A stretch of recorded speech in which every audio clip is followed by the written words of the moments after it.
Hello बच्चों, क्या हाल चाल। आज के इस क्लास में हम लोग मोशन इन अ प्लेन का सर्कुलर मोशन 10 से 20 मिनट के अंदर हम कंप्लीट करेंगे। थोड़ी सी स्पीड में रखूंगा लेकिन आपका पूरा रिवीजन हो जाएगा, एक एक फॉर्मूला रिवीजन हो जाएगा, तो पूरी क्लास में बने रहना, मजा आ जाएगा आपको। चलिए स्टार्ट करते हैं। देखिए सर्कुलर मोशन की यदि हम बात करते हैं, सर्कुलर मोशन से हमारे माइंड में एक चीज आती है, यदि कोई पार्टिकल हो या एक ऑब्जेक्ट हो, अगर वो सर्कल में घूम रहा है तो उसका मोशन कैसा मोशन होता है? Circular motion. सिंपल, ठीक है। तो यहां पर एक पार्टिकल, इसका मास m है, वो भी वेलोसिटी से सर्कुलर पाथ पे मूव कर रहा है, इसलिए उसके मोशन को हम सर्कुलर मोशन कहते हैं। बिल्कुल इजी है, ठीक है। अगर ये वेलोसिटी, ये जो v स्पीड है, अगर उसकी यूनिफॉर्म होती है, कैसी होती है? यूनिफॉर्म। अगर यहां पर मान लीजिए 20 है तो यहां पर भी 20, यहां पर भी 20, यहां पर भी 20, तो एवरी टाइम उसकी स्पीड कैसी है? 20 है। तो इसको देखकर हमको क्या लगता है कि इसका जो मोशन है ना सर, वो कैसा मोशन है? Uniform circular motion. बट याद रखिएगा, circular motion uniform circular motion नहीं होता है, वो एक्सेलरेटेड मोशन होता है। क्यों? क्योंकि इसकी स्पीड का मैग्नीट्यूड तो सेम है, लेकिन आप थोड़ी देर बाद यहां पर देखोगे तो इसकी स्पीड का जो डायरेक्शन ऐसे था वो अब ऐसे हो गया, फिर ऐसे हो गया, फिर ऐसे हो गया। यानी कि एवरी टाइम इसका सेम मैग्नीट्यूड रखते हुए इसकी डायरेक्शन क्या हो रही है बच्चों? चेंज हो रही है। इसलिए हम इसको कहते हैं circular motion is a accelerated motion. याद रखिएगा, ठीक है। अब अगली जो टर्म्स आती है जो बहुत इंपॉर्टेंट है सर्कुलर मोशन के लिए, सारी टर्म्स आपके माइंड में होनी चाहिए। देखो, ये पार्टिकल यहां से स्टार्ट हुआ और एक साइकिल कंप्लीट करके वापस अपनी लोकेशन पर आ गया, तो कितना टाइम लग गया? अर्थ सन के चारों तरफ घूमती है, एक साइकिल कंप्लीट करती है, कितना टाइम में कर लेती है? ये जो एक साइकिल का टाइम पीरियड होता है, इसको हम बोलते हैं टाइम पीरियड। जो एक साइकिल कंप्लीट करने में लगता है उसको क्या कहेंगे? Time period. तो अर्थ का टाइम पीरियड सन के चारों तरफ कितना होता है? 365 डेज होता है, ठीक है। मून का कितना होता है? 27 डेज होता है। तो इस तरह से किसी भी ऑब्जेक्ट को एक साइकिल या किसी भी पार्टिकल को एक साइकिल कंप्लीट करने में जितना टाइम लगे उसको कहेंगे टाइम पीरियड। अब टाइम पीरियड से रिलेटेड एक और क्वांटिटी होती है, इसको हम बोलते हैं फ्रीक्वेंसी। अब ये पार्टिकल सपोज एक सेकंड में 100 चक्कर लगा रहा है, 100 साइकिल कंप्लीट कर रहा है, 20 कर रहा है, 50 कर रहा है, तो ये एक सेकंड में जितने साइकिल कंप्लीट करे, the number of cycle in 1 second is called frequency. तो उसको हम क्या कहेंगे? फ्रीक्वेंसी। फ्रीक्वेंसी को आप न्यू से लिख सकते हो या फिर एन से लिख सकते हो या फिर आप एफ से लिख सकते हो। तो हमने इसका टाइम पीरियड और फ्रीक्वेंसी का आपस में रिलेशन बनाया कि t सेकंड में एक साइकिल कंप्लीट होता है, तो एक सेकंड में कितना होगा? 1/t cycle. इसलिए फ्रीक्वेंसी की डेफिनेशन से न्यू इज इक्वल टू कितना हो जाएगा? 1/t। तो यहां से आप इसका मल्टीप्लाई कर दोगे तो फ्रीक्वेंसी और टाइम पीरियड का रिलेशन कितना होता है हमारा? 1 के इक्वल होता है। क्लियर है? यहां तक इसको नोट करिए, फिर हम बढ़ते आगे। आइए बच्चों, अब हम स्टडी करते हैं सर्कुलर मोशन में नेक्स्ट क्वांटिटी, एंगुलर डिस्प्लेसमेंट और लीनियर डिस्प्लेसमेंट। तो याद रखिएगा, सर्कुलर मोशन में दो डिस्प्लेसमेंट एक साथ चलते हैं। देखो, ये पार्टिकल अभी यहां है, थोड़ी देर बाद यहां आएगा, तो अगर मैं इसको मिला दूं तो ये जो आर्म है ऐसे कुछ एंगल पर क्या हो जाएगी? डिस्प्लेस। तो ये जो आर्म जिस एंगल पर डिस्प्लेस होती है उसको तो हम कहेंगे एंगुलर डिस्प्लेसमेंट बच्चों।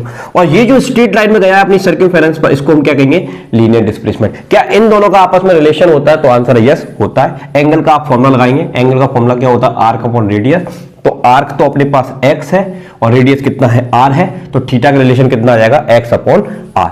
यहां से इसको मल्टीप्लाई करेंगे तो ये आ जाएगा। तो x is equal to theta into क्या होता है? r। तो यहां पर लीनियर डिस्प्लेसमेंट और एंगुलर डिस्प्लेसमेंट में रिलेशन आ गया, x equal to theta into r। कौन बड़ा है? तो आंसर लीनियर डिस्प्लेसमेंट बड़ा है, क्योंकि थीटा का r से मल्टीप्लाई करने पर ये बनता है। क्लियर है बच्चों? ठीक। अच्छा, इसमें कुछ चीजें और समझिए। एंगुलर डिस्प्लेसमेंट आपकी कैसी क्वांटिटी है? याद रखिए, वेक्टर क्वांटिटी है, ठीक है।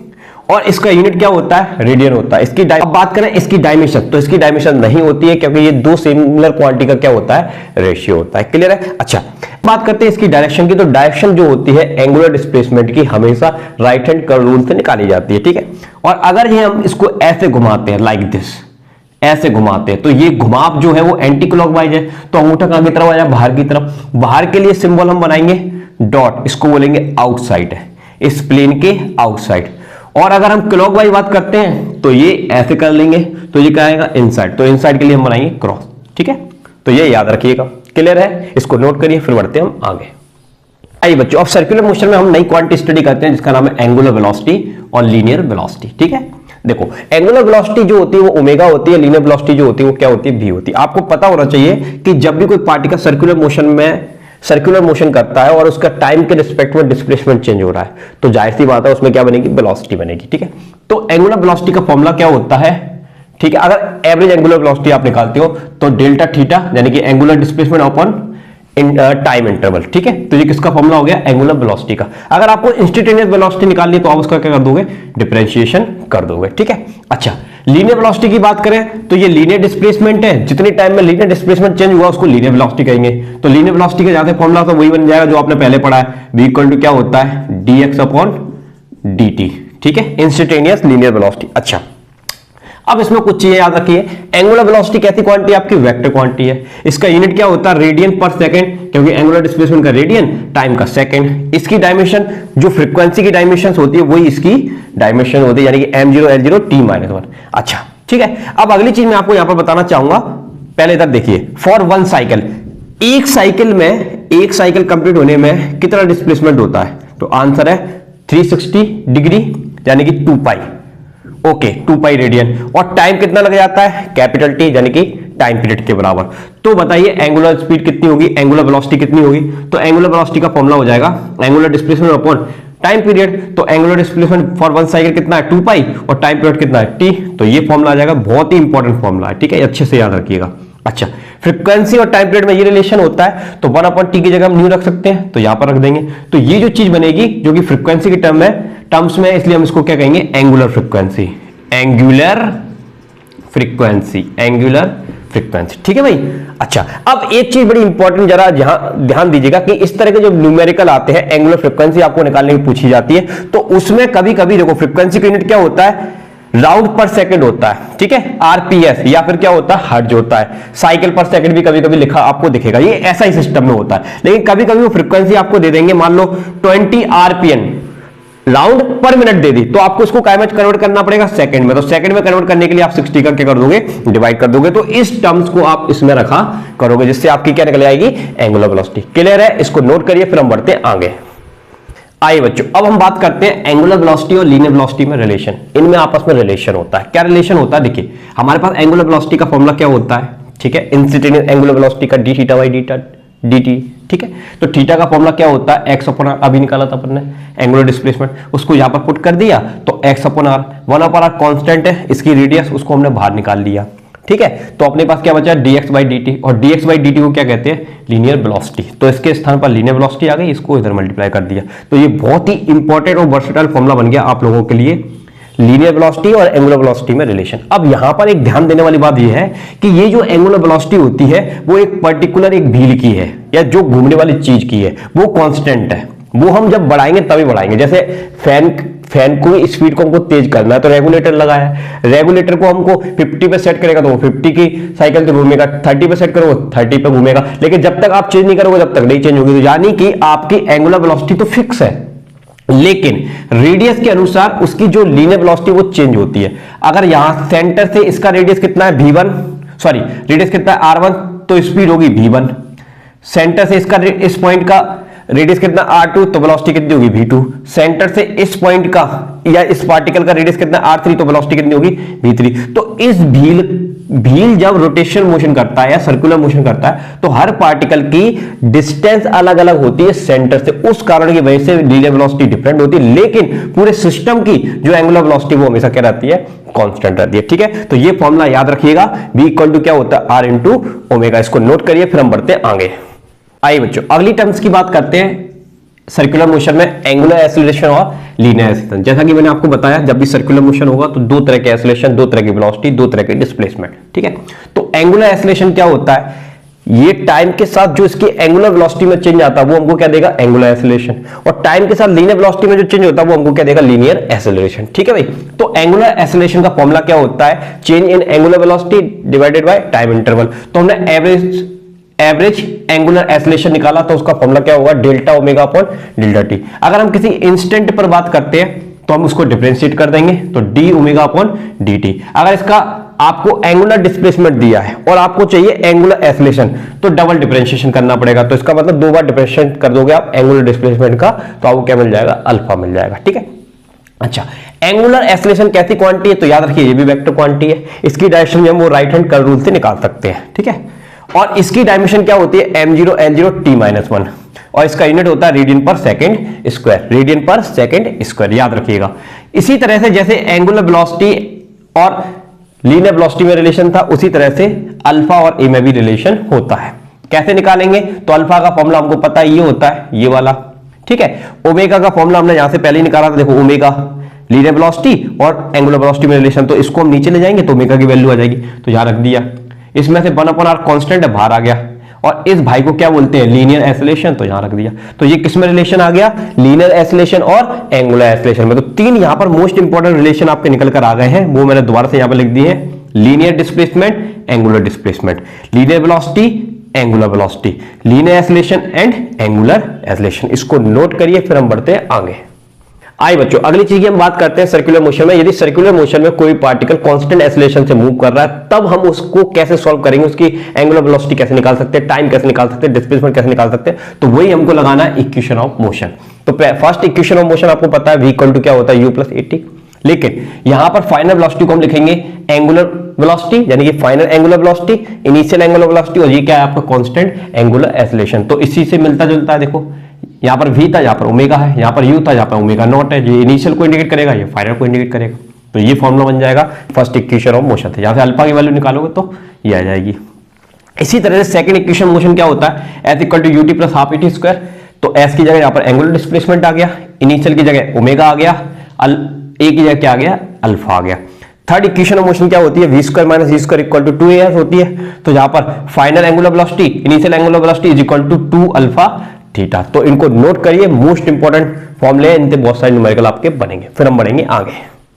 आइए बच्चों, अब हम बात करते हैं सर्कुलर मोशन में एक नई क्वांटिटी के बारे में। यदि कोई पार्टिकल सर्कुलर मोशन में चल रहा है, तो किसी भी पार्टिकल को चलाने के पीछे उसका कोई ना कोई डायनेमिक्स होता है, और वो डायनेमिक्स को हम बोलते हैं फोर्स। और वही फोर्स जब किसी ऑब्जेक्ट पर लगता है तो वो हमेशा हमको क्या देता है, एक्सीलरेशन देता है। तो सर्कुलर डायनेमिक्स में हम समझेंगे उसकी कॉज के बारे में। फिलहाल हम ये मान के चलते हैं कि ये पार्टिकल सर्कल में घूम रहा है, ठीक है, तो इस पर भी एक एक्सीलरेशन काम करता है। वो एक्सीलरेशन रिस्पॉन्सिबल होता है इसको सर्कुलर पाथ में घुमाने के लिए। वो एक्सीलरेशन इसको रिस्पॉन्सिबल होता है कौन से पाथ में घुमाने के लिए, सर्कुलर पाथ में, ठीक है। और वो हमेशा कहां की तरफ काम करता है, सेंटर की तरफ, इसलिए हमने उसका नाम क्या रख दिया, सेंटीपिटल एक्सीलरेशन। सपोज इस पॉइंट पर इसकी वेलोसिटी v1 है, थोड़ी देर बाद जब एंगल डेल्टा थीटा हो जाता है तो इसकी वेलोसिटी कितनी हो जाती है, v2 हो जाती है। कितनी हो जाती है, v2। अच्छा, तो v1 से v2 हुई, वेलोसिटी कांस्टेंट है, मतलब स्पीड कांस्टेंट है, मतलब वेलोसिटी का जो मैग्नीट्यूड है वो कांस्टेंट है, लेकिन डायरेक्शन तो चेंज हो गई ना। तो जितना डायरेक्शन में टाइम के रिस्पेक्ट में चेंज आता है, वही हमको क्या देता है, angular acceleration, sorry centripetal acceleration देता है। और ये सेंटीपिटल एक्सीलरेशन की डायरेक्शन हमेशा वेलोसिटी की कैसी होती है, राइट एंगल होती है। कैसी होती है भाई, राइट एंगल। ये राइट एंगल वेलोसिटी कैसी होती है, राइट एंगल। तो ये इसमें हमको क्या देखने को मिलता है, चेंज देखने को मिलता है। क्या देखने को मिलता है, चेंज।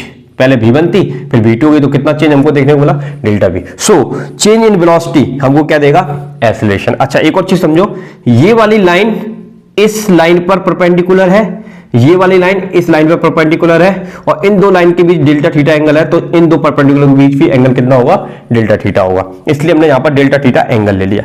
अगर आप इसमें एंगल का फॉर्मूला लगाते हैं तो एंगल इक्वल टू क्या होता है, आर का अपॉन रेडियस होता है। तो एंगल डेल्टा थीटा, और आर कितना है, चेंज, ये डेल्टा भी, और रेडियस यहां पर कितनी है, v, यानी कि कांस्टेंट वेलोसिटी हम लेकर चल रहे हैं, तो इसको हमने कितना लिख दिया, v लिख दिया, ठीक है।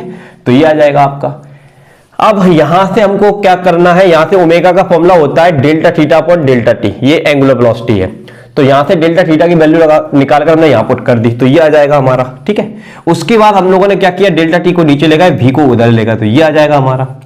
इसको क्या कहते हैं, एक्सीलरेशन। तो ये आपका आ गया सेंटीपिटल एक्सीलरेशन। तो ये पहला फॉर्मूला हमारा निकलेगा सेंटीपिटल एक्सीलरेशन का। अब यदि हमको v equal to r into omega में रिलेशन पता है, तो हम ओमेगा की वैल्यू निकाल के यहां रख देंगे, तो हमको एक और फॉर्मूला मिल जाएगा एंगुलर एक्सीलरेशन का। क्या हो जाएगा, a equal to v square upon r। अगर हमको r into omega equal to v होता है, तो v की जगह ये रख देंगे, तो एक और फॉर्मूला मिल जाएगा हमको एंगुलर एक्सीलरेशन का, r into omega square. Omega का एक और फॉर्मूला होता है 2 पाई न्यू, इसको रख देंगे तो एक और फॉर्मूला मिल जाएगा। अगर हम ओमेगा का ये वाला फॉर्मूला रखते हैं 2 पाई अपॉन टी, तो टाइम के रिलेशन में फॉर्मूला मिल जाएगा। तो इस तरह से एंगुलर एक्सीलरेशन के बहुत सारे फॉर्मूले आप बना सकते हैं, बट आप कोई एक फॉर्मूला अच्छे से इसमें याद रखिए, जो बेसिक फॉर्मूला है। कौन सा वाला, ये वाला या फिर ये वाला, इसी से सारे फॉर्मूले आपके बन जाएंगे। क्लियर है, इसको नोट करिए, फिर हम बढ़ते हैं आगे। आइए बच्चों, अब हम बात करते हैं इन सर्कुलर मोशन में। जब पार्टिकल सर्कुलर मोशन कर रहा होता है तो उसके पास दो तरह के एक्सीलरेशन होते हैं। एक तो होता है एंगुलर एक्सीलरेशन, जो मैंने अभी आपको बताया। दूसरा होता है लीनियर एसिलेशन। तो एंगुलर एसिलेशन और दूसरा होता है लीनियर एसिलेशन। और लीनियर एसिलेशन में भी दो कैटेगरी होती है, एक तो होता है सेंटीपिटल एसिलेशन जो कहां वर्क करता है, सेंटर की तरफ वर्क करता है। दूसरा एक और होता है, अगर मान लीजिए कोई पार्टिकल सर्कल में जा रहा है और उसने अपनी एसिलेटर को दिया है, ऐसे एसिलेटर बढ़ाया है, तो उसको एसिलेटर बढ़ाने से मतलब उसने स्पीड दी है, तो स्पीड जो बढ़ती है ना वो उसकी टेंजेंशियल बढ़ती है। तो टेंजेंशियल जिस एसिलेशन के कारण बढ़ती है उसको क्या कहते हैं, टेंजेंशियल एसिलेशन कहते हैं। तो लीनियर एसिलेशन आपके दो तरह के होते हैं, एक सेंटीपिटल एसिलेशन जो रेडियस की डायरेक्शन में काम करता है, जो उसको घुमाता है उसको बोलते हैं सेंटीपिटल एसिलेशन, और जो स्पीड बढ़ाता है उसको क्या कहते हैं, टेंजेंशियल एसिलरेशन। ठीक है, अब इन दोनों का भी आपस में एक रिलेशन होता है, इन दोनों का भी एक रिजल्टेंट होता है, उसको हम बोलते हैं नेट एसिलरेशन। देखो ये सर्कुलर पाथ है, यहां पर हमने स्पीड को बढ़ाया तो हमको क्या मिला, टेंजेंशियल एसिलेशन, और इसी लोकेशन पर घुमाने के लिए हमको क्या मिला, रेडियल एसिलेशन, जिसको हम क्या कहेंगे, सेंटीपिटल एसिलेशन, क्योंकि इसकी डायरेक्शन अलोंग द रेडियस होती है। ठीक है, तो इन दोनों का अगर हमने पैरेललोग्राम कंप्लीट किया इन दोनों वेक्टर का तो हमको रिजल्टेंट मिलेगा, और ये रिजल्टेंट ही क्या कहलाएगा, नेट एसिलेशन, जिसका फॉर्मूला क्या बन जाएगा, रेडियल एसिलेशन यानी कि centimetre acceleration plus tangential acceleration. ठीक है, और अगर आप इसका मैग्नीट्यूड निकालेंगे तो आप स्क्वायर रूट ले लेंगे, मतलब इसका स्क्वायर रूट कर देंगे आप। ठीक है, तो ए का स्क्वायर और यहां पर ए टी वाले का स्क्वायर। अच्छा, अगर हम इसकी नेट एसिलेशन की डायरेक्शन की बात करें तो ये नेट एसिलेशन की डायरेक्शन रेडियल एसिलेशन के साथ कितना एंगल बना रहा है, अल्फा, तो यहां से tan अल्फा लगा देंगे तो AT डिवाइडेड बाय क्या आ जाएगा, AR, क्योंकि देखो ये AT है तो ये AT हो जाएगा, ये आ रहा है तो ये आर हो जाएगा, हमको तो इसमें लगाना है, तो tan अल्फा कितना देगा, AT डिवाइडेड बाय AR। तो ये हमको क्या देता है, this is direction of the resultant acceleration. ये कंप्लीट वन शॉट मैंने आपको बता दिया, सर्कुलर मोशन से रिलेटेड जितने भी कंसेप्ट, जितने भी फॉर्मूले हो सकते हैं वो सारे फॉर्मूले मैंने यहां पर डिस्कस कर लिए हैं। ठीक है, तो इन सब फॉर्मूलों को अच्छे से नोट कर लीजिएगा, और ये आपकी रिवीजन क्लास थी जो 10 से 15 मिनट के अंदर आपकी कंप्लीट हो गई। इसी तरह से आप किस टॉपिक पर रिवीजन क्लास चाहते हैं कम टाइम पीरियड में, तो मेरे को कमेंट करके जरूर बताइएगा, और क्लास अच्छी लगी हुई तो क्लास को लाइक कर देना, और चैनल पर नए हो तो चैनल को सब्सक्राइब कर देना। मिलते हैं नेक्स्ट क्लास के साथ, अभी के लिए जय हिंद, जय भारत, थैंक यू।